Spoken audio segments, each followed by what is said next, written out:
Bonjour et bienvenue à une émission spéciale 100% marché. Le titre Quelle piste pour la fin d'année? Et avec moi dans cette émission, il y a deux invités aujourd'hui. D'abord Denis Lantoine, le rédacteur en chef d'Investir.fr et Laurent Albi, le responsable de Next Momentum. Bonjour Denis, bonjour Laurent.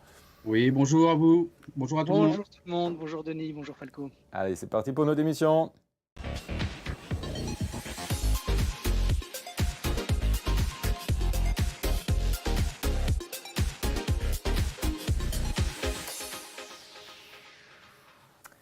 Et oui, le troisième trimestre est bientôt fini. Attachez-vous bien, c'est incroyable, Noël, c'est bientôt. C'est le moment on peut commencer de faire le premier bilan de l'année. La performance du CAC 40 était tout à fait honorable ce matin. Mais cette performance, elle a créé quand même quelques frustrations en fait. Expliquez-nous ce paradoxe, Denis.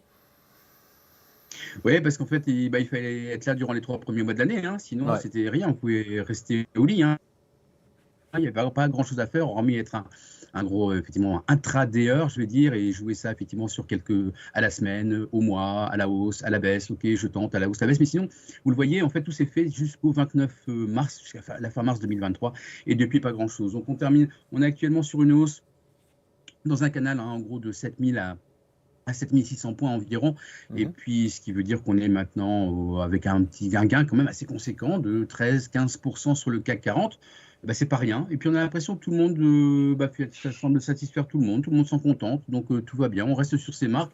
Surtout, on ne vend pas parce qu'on ne sait jamais si le marché peut continuer à monter. On l'a vu d'ailleurs hier avec un message très positif, hein, quand même perçu comme étant très positif de la part de la BCE, plus 1% hier quasiment, plus 1% encore aujourd'hui. On est en train de remonter sur les plus hauts du canal, mais ça c'est Laurent qui connaît bien mieux que moi tout ce domaine. En tout cas, en fait on ne vend pas, mais c'est pas pour autant qu'on achète parce qu'on n'est pas encore très sûr de ce qui va se passer plus tard. Donc voilà, un marché sans relief, mais quand même avec un gain appréciable depuis le début de l'année. Ça, il faut bien le reconnaître. Merci Denis. Alors Laurent, comment est-ce que vous analysez la situation et surtout, à quoi est-ce que vous attendez pour la fin d'année? Oui, alors Denis a déjà bien résumé la situation, hein. On est dans un range entre 7100 et 7520 points. C'est un range de 6%, donc ça veut dire qu'on est quand même dans une fourchette de prix assez compacte. Il n'y a pas beaucoup de volatilité. Comment je vois les choses? Je ne vois pas de catalyseur particulier qui annoncerait une chute brutale. Alors évidemment, tout peut toujours arriver, mais en tout cas, techniquement, je ne vois pas de signal particulier de faiblesse à venir. Ça, c'est pour le downside. Maintenant, à la hausse, est-ce qu'on a des catalyseurs qui nous permettent de penser qu'on va repartir de manière assez soutenue, comme on l'a fait, et Denis l'a rappelé, en janvier et février? Pas vraiment. Il faudrait pour ça, par exemple, qu'on ait des banques centrales qui tout d'un coup nous annoncent qu'elles vont se mettre à baisser les taux, ce qui est absolument hors de question pour le moment. Il y a effectivement une inflation qui stagne, mais le combat, la lutte, elle n'est pas terminée contre l'inflation. Donc, ça serait une erreur de la part des banques centrales de baisser la garde trop tôt. Alors oui, tout est à peu près pricé. Il y a encore une inconnue, ça va être les prochains résultats d'entreprise, mais je ne pense pas que ça va non plus être particulièrement mauvais, même si encore une fois, je ne m'attends pas à un feu d'artifice. Donc on est bien dans ce range. J'ai l'impression qu'on est dans une zone d'équilibre entre 7100 et 7520 points. J'ai quand même un petit biais positif. D'abord parce que vous le voyez, on a eu hier quand même une réaction positive au propos de Christine Lagarde. On a eu une banque centrale européenne qui a remonté une fois de plus, peut-être la dernière, c'est ce que le marché espère, ses taux d'intérêt, mais on voit bien que ça n'a pas créé cette hausse. Elle était tellement attendue, tellement pricée, tellement anticipée que finalement ça a généré plutôt des achats. Donc retourner sur les 7520 points, pourquoi pas? On pourrait même aller chercher les 7577 points qui sont le précédent record absolu et peut-être, allez, je pousse le bouchon encore un petit peu plus loin, aller chercher la première extension de Fibo à 7659. Bon, Ça veut dire qu'il y a quand même des perspectives qui sont sympathiques, mais je ne m'attends pas du tout à ce qu'on reprenne le mouvement haussier tel qu'on l'a connu au premier trimestre de cette année. Donc je dirais que je suis, pour conclure, haussier neutre ou neutre haussier, comme vous voulez. C'est-à-dire que je ne vois pas de risque particulier de baisse, pas particulièrement de catalyseur pour aller à la hausse. Je pense qu'on va terminer l'année dans cette fourchette de prix, avec peut-être une petite surprise à la clé, le franchissement du dernier sommet et peut-être un nouveau sommet absolu marginal. Mais je pense qu'on devrait terminer l'année de manière assez confortable. Denis parlait tout à l'heure d'une performance du CAC qui tourne autour de 13 actuellement. Bon, bah, ça pourrait progresser à 14, 15, 16, voire 17, mais on va rester dans ce contexte-là. Et donc, a priori, techniquement en tout cas, je suis plutôt positif.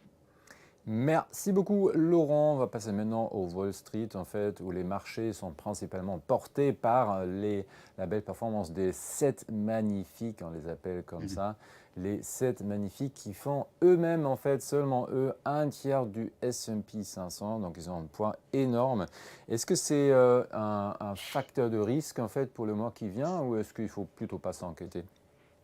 Oui, bah, c'était les 7 mercenaires de l'époque qui sont devenus les 7 magnifiques. Hein, et dans ces cas-là, en fait, on vend pas. Hein, les 7 mercenaires, on les revoit d'année en année avec toujours autant de plaisir. Et les 7 magnifiques, on veut les garder dans son portefeuille. Donc moi, je pense qu'il y a un phénomène qui fait qu'on vend difficilement des valeurs de telles valeurs quand on les a en portefeuille. Donc voir un écroulement, en tout cas, des 7 magnifiques, moi, je ne le vois pas. Parce qu'en tout cas, même moi, personnellement, je ne le ferai pas. Effectivement, quand on voit un Nasdaq qui est à plus 33%, par rapport à un Dow Jones à plus 5, on se dit, bon, il y a un petit quelque chose quand même. Ce petit quelque chose, c'est l'intelligence artificielle. Vous l'avez tous vu, énormément de valeurs en ont profité, notamment Nvidia, hein, qu'on voit maintenant à 3% de pondération. Dans ces cas-là, je pense qu'on est prêt à éventuellement voir ces valeurs baisser de 10, allez, 15% dans un mouvement de consolidation. Alors, je ne parle pas d'une nouvelle énorme qui chamboulerait un petit peu tout ce paysage. Par exemple, une décision de démanteler, par exemple, tous les GAFAM. Là, ce serait certainement une catastrophe pour le marché, en tout cas mal perçu dès le départ. Mais en tout cas, quand on les a, eh ben, on se dit... J'ai tellement confiance sur le long terme, elles m'ont tellement rapporté, c'est tellement des belles sociétés, c'est des numéros 1 en tout, Apple, Microsoft, Google, Amazon, il y a peut-être des petits ralentissements dans le cloud, et ben c'est pas grave, ça va repartir. Donc dans ces cas-là, j'aurais tendance à dire, oui, il y a un risque, il y a un peu plus de risque en tout cas sur l'IA, de consolidation sur toutes les valeurs de l'IA, il y en a moins sur les autres à mon avis, et je suis plutôt dans la psychologie de dire, si ça baisse de 10-15%, je reprendrai encore un petit peu. Parce que j'ai tellement confiance dans l'avenir, dans ces sociétés, que pour moi, il y a peut-être un petit risque du coup à court terme, mais il n'y en a pas sur le long terme.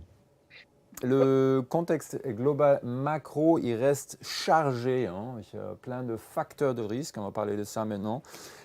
Et Denis, vous avez retenu 6 facteurs de risque. Ce sont lesquels ? Alors du coup, effectivement, les facteurs de risque, j'en vois 6, hein, effectivement. Donc c'est tout d'abord une inflation qui s'est tassée, ça on l'a vu avec les derniers chiffres, hein, notamment aux États-Unis, mais qui reste à des hauts niveaux et encore plus en zone euro. On a quand même une inflation qui est à autour de 4,3 si on enlève l'alimentation et l'énergie pour les États-Unis, mais on est encore à plus de 5, en tout cas, ou autour de 5 dans les grands pays de la zone euro.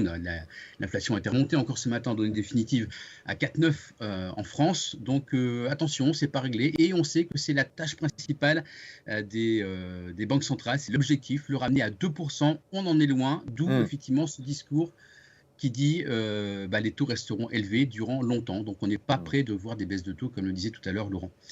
Économie, soft landing ou récession, c'est toujours une question. Soft landing, oui, on y croit aux États-Unis. Récession, c'est quasiment sûr en tout cas pour la zone euro. Donc il va falloir traverser ces prochaines statistiques pour savoir exactement où on en est avant de repartir. Autre incertitude, la Chine, bien évidemment, pas forcément sur les statistiques.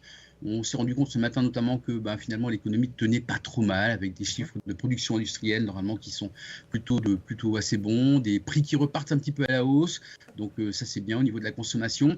En revanche, où en est l'immobilier, où en est le secteur financier, un peu opaque, ben, ça, en tout cas, on ne sait pas, c'est tout l'immobilier qui préoccupe là-bas, c'est une grande partie de la formation du PIB. Entreprise, Laurent en parlait tout à l'heure, moi non plus, je suis pas non plus, j'ai pas trop... Je suis assez confiant quand même pour les prochains résultats, mais on sait quand même qu'il y a quelque chose qui est en train de s'épuiser, c'est le pricing power, la capacité des sociétés à donc relever leurs prix par rapport à des entrants qui sont plus chers. Donc attention, parce que ça, ce sont les marges qui risquent d'en pâtir. Et puis une consommation un peu fragilisée quand même, ça c'est sûr. Avec l'inflation, il y a un petit peu moins d'argent dans les portefeuilles de tout le monde, notamment aux États-Unis, quand les bad debts ont été épuisés. Donc attention à cette consommation qui est importante, plus particulièrement encore aux États-Unis. Et puis on parlait à l'instant de l'effet IA. Oui. On a l'impression que c'est maintenant un petit peu tout ça dans les cours. Donc est-ce qu'il n'y aura pas une consolidation par rapport à tout ça, une petite déception? Oui, c'est possible dans les chiffres du troisième trimestre. Alors, Laurent, on continue avec vous. Il y a d'autres sources d'inquiétude pour les prochains mois possibles. On le trouve dans la saisonnalité, non? Oui, alors effectivement, la saisonnalité, c'est quelque chose qu'il faut toujours prendre en compte. Ça veut dire en fait la performance lissée ici du CAC 40 depuis sa création. Et ce qu'on voit, c'est qu'on a historiquement, vous le voyez ici, des mois de septembre qui sont plutôt volatiles, en tout cas qui ont pour habitude d'être plus volatiles que les autres mois. Alors, est-ce que ça veut dire que parce que la saisonnalité du CAC 40 depuis 36 ans est négative en septembre, que ça va forcément baisser pendant la deuxième quinzaine de septembre? Évidemment, non. Mais c'est toujours important de garder en mémoire que la deuxième quinzaine de septembre est historiquement moins favorable au marché actions. Alors, on a vu hier que les marchés en Europe sont repartis à la hausse. C'est quelque chose qui peut tout à fait durer. Et même si cette année, on avait un mois de septembre stable, voire haussier, eh bien, sur ce chart, qui est donc la performance lissée sur 36 ans, ça ne ferait qu'amoindrir un tout petit peu la baisse historique qu'on a en septembre. Mais c'est simplement un rappel qui, à mon sens, est important pour rappeler à tous les investisseurs qu'avant d'avoir une saisonnalité favorable, et ça on le voit très bien sur le CAC 40 à partir du mois de novembre, on peut encore avoir sur octobre voilà, des petites incertitudes. On va dire que historiquement, le ciel se dégage de manière plus importante sur les 2 derniers mois. Donc, concrètement, ça veut dire qu'on est à l'intérieur d'un range avec, encore une fois, une variation possible d'environ 5-6%. Après, si vraiment on avait des nouvelles qui arrivaient et qui ne sont pas encore pricées par le marché, on pourrait avoir le fameux rallye de fin d'année. Donc c'est un scénario qu'il faut garder en mémoire, mais avant cette hausse, peut-être qu'il faut aussi s'attendre à une certaine stagnation. Merci Laurent. Alors Denis, dans ce contexte, qu'est-ce qu'il faut préférer comme stratégie d'investissement et quel profil de valeur est-ce qu'il faut choisir pour la fin d'année et début de l'année prochaine? On va essayer de gagner, comme d'habitude, Laurent Falco, et même de gagner, ce qu'on appelle une stratégie gagnant-gagnant. L'idée, c'est si on n'est pas très sûr de ce qui va se passer au cours des prochains mois, donc on se retranche un petit peu sur des valeurs qu'on connaît bien, qui nous paraissent solides, mais qui ont quand même beaucoup de qualité, et dont on sait que si le marché repart, ce seront elles aussi qui vont en profiter. Peut-être un petit peu moins que des cycliques qui sont très réactives et qui vont peut-être faire bien mieux, en tout cas à court terme. Mais l'idée, c'est d'être gagnant-gagnant. Gagnant à court terme dans une visibilité un petit peu amoindrie, et gagnant aussi si les marchés repartent, parce que ce sont des valeurs dont on sait qu'elles ne vont pas décevoir. Donc c'est un peu l'idée que je voulais vous présenter aujourd'hui. Alors, si je ne me trompe pas, vous avez 4 critères pour bien sélectionner les valeurs, c'est ça? Oui, les critères qui sont propres à investir, c'est ce sur quoi on travaille à longueur de journée. Donc, on fait tous nos tableaux, nos analyses sur l'analyse donc du chiffre d'affaires, de la croissance cette année, la croissance l'année prochaine. On mélange tout ça avec la hausse du profit par action de cette année par rapport à l'année dernière et puis de 2023 par rapport à 2024, ou inversement. Et la valorisation, en gros, on achète certainement des valeurs qui sont les moins chères, donc des PER 2023, 2024. Et puis, on regarde aussi le rendement, parce que si on touche du dividende avec tout ça, bah, c'est encore mieux. Donc, on a regardé les dividendes qui seront versés, qui sont estimés qui seront versés l'année prochaine, en 2024, à partir des résultats 2023. Tout ça, donc, on fait un gros mélange, on met tout ça dans une grosse bouteille et puis on en fait ressortir quelques valeurs, des valeurs qu'on aime bien. On s'écoute pas, et qu'on a surtout... Comment? On s'écoute pas à la bouteille, non. et surtout en fait qu'on a classé en fait en défensive, croissance et value. C'est vrai que ce sont une approche qui est assez importante en tout cas pour nos lecteurs et certainement pour ceux qui nous écoutent. C'est vrai qu'on en parle souvent. Alors une défensive d'abord c'est quoi? Les défensives ce sont des valeurs sûres. Pour nous ce sont des valeurs qui disposent de carnets de commandes à long terme qui sont importants et donc qui permettent d'être beaucoup moins sensibles à la conjoncture. On y met 45% de notre allocation actuellement. Donc pour les 4 prochains mois. La croissance, c'est comme leur nom l'indique, ce sont des valeurs des entreprises dont les revenus progressent structurellement plus fortement que le PIB. Donc on y met notamment des valeurs technologiques, mais il y a aussi les valeurs industrielles ou du luxe, en tout cas, qui ont des dynamiques globales, générales, d'année en année, qui sont très porteuses. On y met 30% de notre allocation. Et puis la value, alors ce sont surtout des valeurs qu'on dit décotées par rapport aux actifs, ce sont principalement des cycliques, industriels, des groupes qui sont liés à l'énergie ou les banques. Souvent, il y a des petits PER, mais aussi des beaux rendements. Attention, parce que la croissance, souvent, là, elle est faible, tout comme la croissance des profits. Donc, ces valeurs value, on leur accorde pour dans l'immédiat, une allocation de 25% dans notre portefeuille d'investissement. Alors, on commence avec les valeurs défensives. Lesquelles est-ce que vous préférez? Alors, valeur défensive, moi j'ai comme chaque fois Air Liquide, je suis désolé, mais je vais encore en reparler parce que pour moi c'est une valeur qu'il fallait avoir et qu'il faut toujours avoir en portefeuille. Juste une petite chose, depuis 1970, je l'ai déjà dit, le bénéfice par action n'a baissé qu'une seule fois, une seule année. Donc c'est quand même magnifique. Et puis on a un rendement de près de 12%, 11,7% en bourse sur les 20 dernières années. Donc je ne vois pas ce qui fait beaucoup mieux, en tout cas dans un contexte, quel que soit le contexte de marché. Puis on a surtout une prime qui est actuellement donnée pour le positionnement de l'entreprise sur la transition énergétique, 40% des investissements, l'hydrogène, tout ça, ça donne encore un petit plus à cette société. Voilà pourquoi j'aime toujours autant Air Liquide. Sanofi, c'est la valeur défensive par essence, c'est la pure pharmaceutique, la plus grosse en tout cas en France. On ne parle plus maintenant de la perte du brevet d'Obadjo qui était contre la sclérose en plaques. Le Dupixent a pris le relais, c'est un produit multi-usage qui plus est. Et puis il y a des gros moyens pour des acquisitions, 8 milliards d'euros de trésorerie. Et Veolia Environnement, c'est un champion mondial. J'aime bien jouer les champions, j'aime bien jouer les numéros 1. Donc je joue celui de l'eau. Vous savez tout aussi bien que moi que l'eau, ça va devenir un enjeu énorme au cours des prochaines années. C'est la bataille du futur. Donc je mise sur Veolia Environnement qui plus est s'est renforcé avec l'acquisition de Suez. Il n'y a pas très longtemps, on en attend un effet positif sur le bénéfice par action dès 2024. Laurent, vous avez retenu Veolia, pourquoi ça? Oui, alors j'ai retenu Veolia, mais j'aurais pu tout à fait vous faire l'analyse des deux autres parce que Air Liquide et Sanofi sont tout simplement superbes. Donc voilà, dans le choix de Denis, je retiens les trois, mais je n'allais pas vous proposer l'analyse des trois ni vous proposer des produits sur les trois. Alors j'ai choisi Veolia uniquement pour une raison technique, c'est que c'est celle qui est la plus proche de son niveau d'invalidation et donc qui offre le ratio rendement-risque le plus intéressant. Mais encore une fois, Sanofi, elle est très belle, elle est très forte. Air Liquide, elle est sur des sommets et on a l'impression que rien ne va l'arrêter. Donc on est vraiment sur une catégorie d'actions de très très grande qualité.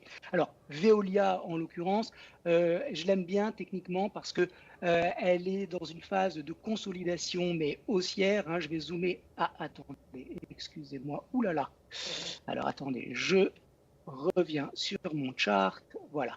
Donc on voit la consolidation haussière sur Veolia et des cours qui repartent à la hausse. On a des moyennes mobiles qui se sont légèrement aplaties mais qui repartent elles aussi vers le haut. En bas à droite, on a un RSI qui montre cette consolidation et cette divergence baissière avec les cours. Mais justement, on a un RSI qui est sur le point de casser son oblique et de même peut-être dans les prochaines semaines franchir le dernier sommet. Ça serait évidemment très positif et ça pourrait même se faire avant le franchissement du sommet que vous voyez ici et donc ce serait annonciateur d'une reprise de la hausse. Sur Veolia, je pense qu'effectivement, on est dans un contexte qui est peut-être celui d'un redémarrage d'un mouvement haussier avec un niveau d'invalidation, vous le voyez, qui est sous ce niveau de support à 26,71 €. On ne vise pas le sommet, enfin la résistance, la polarité à 30,55, vous avez ici, mais plutôt le précédent sommet qui est à 33,38 €. Alors, j'ai sélectionné un produit. Pour ceux qui sont intéressés par Veolia, ils peuvent tout à fait acheter le titre vif et puis ils peuvent doper un petit peu la performance de leur portefeuille avec un produit de bourse. Alors, le produit que j'ai choisi, c'est un Turbo Infini Best Call. C'est le 3PKJB avec un effet de levier de 4,68 pour un prix de vente de 1,27 €, une barrière désactivante qui est à 23,27 €. Je remets le chart de Veolia et vous voyez que 23,27 €, c'est vraiment très en dessous du niveau d'invalidation que je vous ai indiqué à 26,71 €. Merci beaucoup, Laurent. Donc, on revient 2 secondes sur le produit. Donc, c'est la 3PKJB. C'est un Turbo Infini Best Call sur Veolia Environnement. Et voilà, on parle de produits de bourse et du coup, cette émission devient un document à caractère promotionnel. Ce produit intègre un effet de levier, présente un risque de perte en capital en cours de vie aussi à l'échéance. Donc, c'est très important de se former au fonctionnement de nos produits.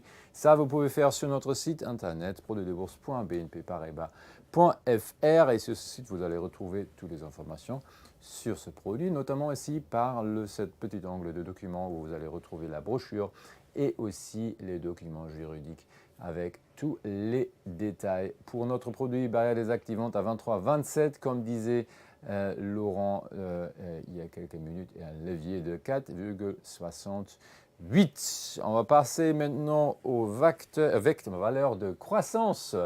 Avec Denis, quelle est votre sélection pour les valeurs de croissance ? Alors vous voyez, je ne suis pas non plus très offensif puisque je n'ai pas pris de technologique, donc j'aurais pu l'être un petit peu plus. Si le marché redémarre, il faudra bien entendu acheter un peu plus de valeurs technologiques. J'en suis resté à des valeurs de croissance plutôt traditionnelles. J'aime bien Vinci, moi honnêtement, qui me surprend par rapport à FH notamment, parce qu'il y a un positionnement sur l'aéroportuaire que j'aime beaucoup dans les concessions. On n'est pas uniquement sur des concessions autoroutières et on est aussi dans l'énergie. Donc globalement, il y a un petit trépied d'activité qui est bien adapté au contexte selon moi. Un chiffre d'affaires qui est en hausse de 11% avec une amélioration des marges. Vous voyez, résultat opérationnel plus 25% au premier semestre. Il y a encore du rattrapage à faire dans l'aérien. On n'a pas retrouvé encore les mêmes capacités qu'avant l'épidémie. Donc, et puis surtout, en fait, il y a une partie renouvelable qu'on ne connaît pas très bien chez Vinci, avec une filiale qui s'appelle Cobra IS et qu'on va apprendre à connaître, je pense, dans les prochaines années, parce qu'elle a un taux de croissance très important, 40% de croissance au premier semestre. Donc, moi, je joue aussi ce côté renouvelable qu'on découvre un peu chez Vinci, changement peut-être donc de profil. C'est une valeur que j'aime beaucoup en ce moment. Edenred, on en a déjà parlé, qui est rentré d'ailleurs au CAC 40 maintenant, qui est positionné donc sur les avantages aux salariés. Vous le savez, on a tous des tickets restaurants, plus forcément sous forme papier, mais en tout cas sous forme digitale maintenant. C'est une société qui profite de l'inflation, puisque ça se retrouve en tout cas dans les tickets restaurants donnés par les entreprises, et ça lui permet aussi de faire fructifier une grosse trésorerie, une forte capacité d'amélioration des marges. Donc je crois toujours à Edenred, même si c'est une valeur qu'on a découvert avec Laurent il y a déjà quelques mois. Et puis Schneider Electric, là c'est superbe, tout simplement, une forte croissance, 15%, avec un accès maintenant au marché de la décarbonation par l'optimisation des procédés industriels. On est aussi donc dans le renouvelable, des marges records, malgré une petite présence dans le résidentiel quand même. Attention, 10 à 15% du chiffre d'affaires, ça pourrait peser, la construction neuve en tout cas à court terme. Mais globalement, je vois pas de point faible à cette valeur, en tout cas pour les prochaines années. Merci Denis. On continue avec Vinci qui trouve Laurent très très intéressant, non? C'est ça? Oui, absolument. Moi aussi, Denis aime bien Vinci, moi aussi, j'aime bien Vinci, je la trouve très belle. J'aime cette construction avec cette demande qui ne manque jamais d'apparaître lorsque les cours reviennent sur cette zone de polarité. Vous le voyez ici, à 101,56 €, c'était une résistance, ça devient un support, ça a été validé à plusieurs reprises et puis on le voit depuis 4 mois, Vinci repart à la hausse. On a un RSI qui repart, j'ai pas tracé sur le graphique la ligne de tendance baissière, mais elle a été franchie. On a un 38% de retracement qui a servi de zone de demande qui a été validée. On a des moyennes mobiles qui étaient baissières qui sont en train de recroiser à la hausse. On a une bougie hebdo qui montre qu'il y a effectivement un vrai intérêt de la part des investisseurs pour le titre sur ces niveaux.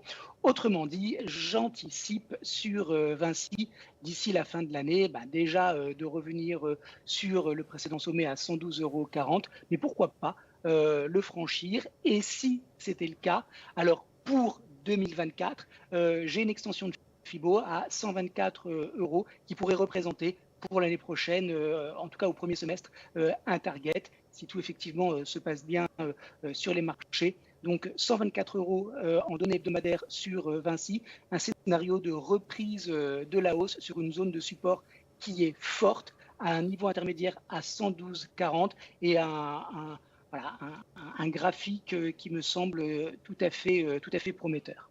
Merci beaucoup, Laurent. Alors, quel produit est-ce que vous avez choisi? Alors, toujours un Turbo Infini Best Call. Son code, c'est le 6CFJB, avec un effet de levier de 5,98, un prix de vente de 1,81 € et une barrière désactivante à 90,09 €. Alors, je vous remontre le chart. Voilà, vous avez ici mon stop d'invalidation que je mettrai, vous le voyez ici par exemple, sous 98. Donc on est très au-dessus de la barrière désactivante sur le Turbo Infini Best Call que j'ai choisi. Et si vous êtes intéressé, je répète le code 6CFJB. 6CFJB, c'est le produit, le Turbo Infini Best Call choisi par Laurent sur Vinci, prix de vente 1,81 €, la barrière désactivante à 90,09 € et le levier de 5,98. Attention, évidemment, cette émission reste aussi un document à caractère promotionnel. Le produit intègre un effet de levier, présente un risque de perte en capital en cours de vie aussi à l'échéance. Donc, formez-vous avant d'investir. Tous les détails et aussi la brochure, vous le trouvez sur notre site internet parmi les documents. Aussi pour ce produit, on va maintenant terminer le tour de l'horizon avec des titres value, Denis.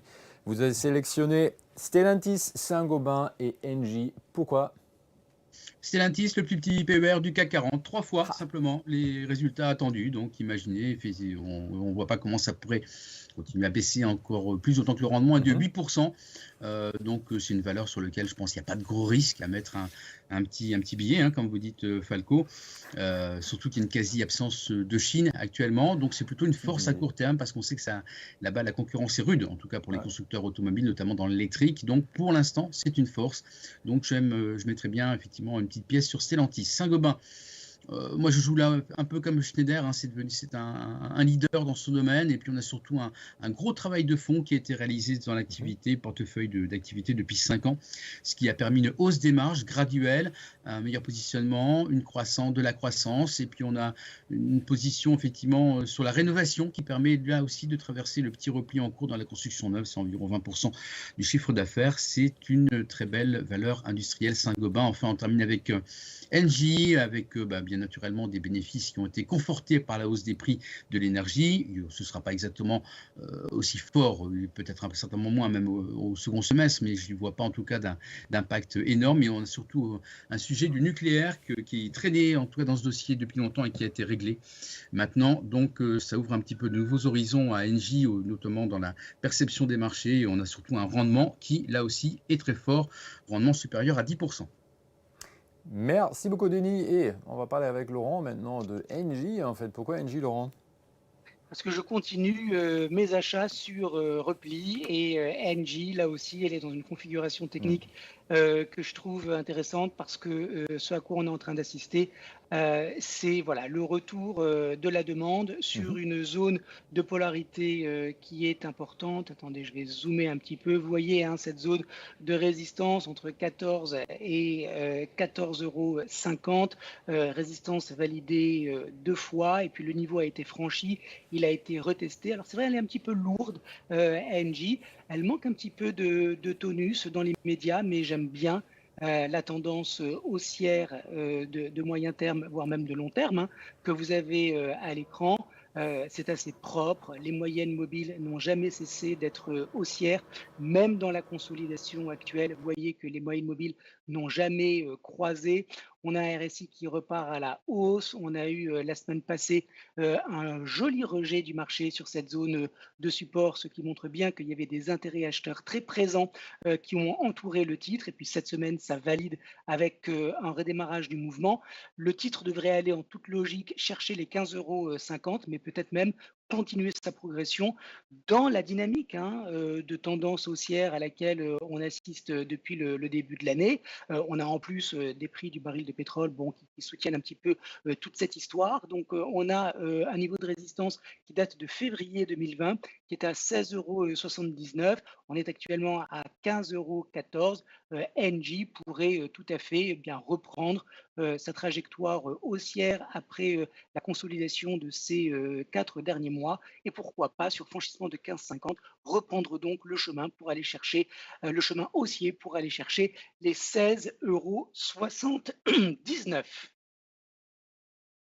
Vous avez choisi quel produit, Jean-Michel Agnier, Laurent? Un turbo infini best call, c'est Ah, le YF4KB avec un effet de levier de 5,82. Son prix de vente est de 2,62 €. La barrière désactivante du produit est à 12,64 €. Donc vous le voyez très en dessous, encore une fois, de mon niveau d'invalidation que je placerai sous, par exemple, 13,50 €. Et si vous êtes effectivement intéressé par ce produit, faites attention à votre money management parce qu'il y a un effet de levier de 5,82. Ça veut dire que le produit va s'apprécier 5,8 fois plus vite que mhm. NJ. Mais attention, s'il y avait un retour de bâton et que le titre partait à la baisse, eh bien ce produit va se déprécier 5,8 fois plus vite. Donc il faut faire très attention quand vous manipulez les produits à effet de levier parce que ça va augmenter votre exposition au risque et donc il faut avoir la taille de position appropriée de manière à ne pas vous mettre en danger financièrement. Le code, je le répète, YF4KB. YF4KB, voilà le Turbo Infini Best Call sur NJ proposé par Laurent. Donc, super important, la barrière désactivante à 12,64. Voilà, ça reste toujours un document caractère promotionnel. Notre émission et ce produit intègre aussi un effet de levier, présente un risque de perte un capital en cours de vie aussi à l'échéance. Également ici sur notre site internet, vous pouvez trouver parmi les documents tous les infos sur ce produit. Formez-vous avant de investir. Mon cher Denis, mon cher Laurent, merci beaucoup pour cette émission. Quelle piste pour la fin d'année? Merci pour vos analyses et merci pour les propositions d'action que vous avez présentées aujourd'hui. C'était très très intéressant et j'espère que ça a plu aussi beaucoup à nos spectateurs. Si c'est le cas, chers amis, n'oubliez pas de nous donner le pouce vers le haut à notre émission. On adore tout ça. On vous souhaite un très très bon week-end. Merci Denis, merci Laurent. À très très vite. Merci, bonne Au journée à revoir. tous.